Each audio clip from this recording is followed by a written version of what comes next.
안녕하세요. LV 성형외과 성형외과 전문의 이서영입니다.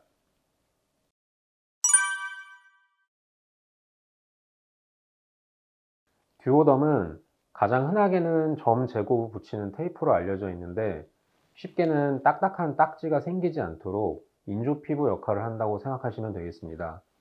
피부에 상처가 있을 경우 수분 처치라 해서 수분을 유지시켜주면 상처가 최대한 깨끗이 아물게 해줄 수 있는 환경이 조성되는데, 듀오덤은 재질이 하이드로콜로이드로서 안쪽 상처 부위가 마르지 않으면서 밖에서는 이물질이 침투하지 못하게 하는 역할을 해줍니다.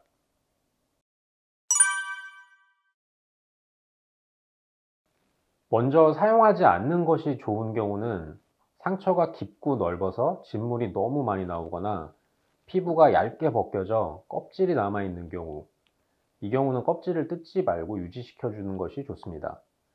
마찬가지로 물집이 있는 경우 사용 안 하는 것이 좋습니다. 물론 봉합이 필요한 상처도 사용하지 않습니다. 그 외의 상처에는 광범위하게 사용 가능합니다. 상처가 생긴 직후 바로 사용하면 제일 좋지만, 이미 딱지가 생긴 상처도 항생제 성분이 들어간 연고를 소량 바른 후에 듀오덤을 붙이게 되면 딱지를 녹이는 효과도 있습니다.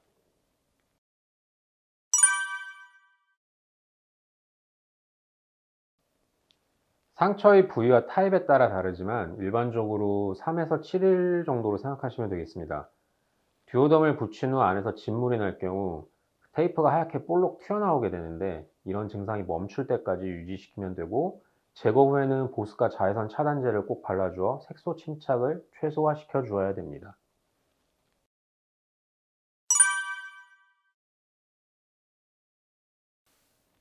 진물 안에는 각종 성장인자가 있어서 상처 회복에 도움이 됩니다. 단 상처 부위가 깨끗하지 않거나 듀오덤 테이프 접착면을 맨손으로 만진 뒤에 붙이는 경우, 진물은 각종 병균들이 좋아하는 환경이기 때문에 쉽게 오염될 수 있어 주의하여야 됩니다.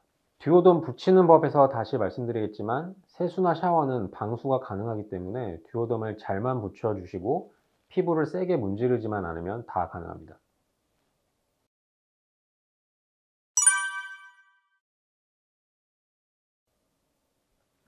듀오덤은 처음에 붙일 때 가장 중요합니다.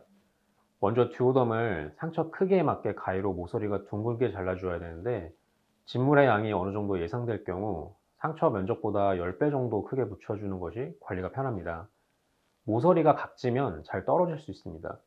얼굴 같은 부위는 어쩔 수 없이 작게 붙이는 경우가 있는데, 그럴 경우 접착면이 작아 세수할 때 잘 떨어지거나 진물이 나올 때 자주 갈아야 되는 번거로움이 생길 수 있습니다.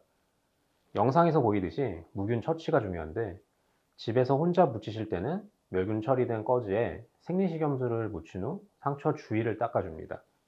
듀오덤 테이프의 뒷면을 맨손이 닿지 않게 알코올 소독된 포색 같은 기구를 사용하여 분리 후 상처 부위에 붙여줍니다. 이 과정이 중요합니다. 앞서 말씀드렸듯이 진물 자체는 각종 성장인자를 포함하여 상처 회복에 도움을 주지만, 병균들이 좋아하는 환경이기 때문에 무균 상태에서 붙이는 것이 가장 중요합니다.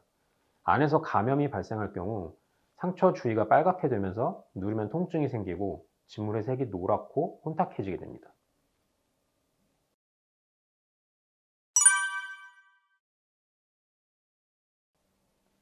교체 시기는 사진과 같이 진물이 듀오덤 테이프 범위를 넘어 밖으로 삐져나오거나 3일 이상이 되면 교체해 주는 것이 좋습니다. 진물이 별로 없다고 듀오덤을 너무 오래 붙여두는 경우 떼어낼 때 듀오덤이 껌같이 변해서 지저분하게 떨어지는 경우가 있기 때문에 3일에 한 번은 교체하는 것을 추천드립니다. 교체 시에도 처음 붙일 때처럼 무균 조작을 해주시는 것이 좋습니다. 보통은 교체하면서 소독이 필요하지는 않는데, 진물의 양이 너무 많은 경우 멸균 꺼지에 생리식염수를 묻힌 후 상처 윗면 말고 주위를 한번 닦아주신 후 새 듀오덤을 붙여주시면 깔끔합니다.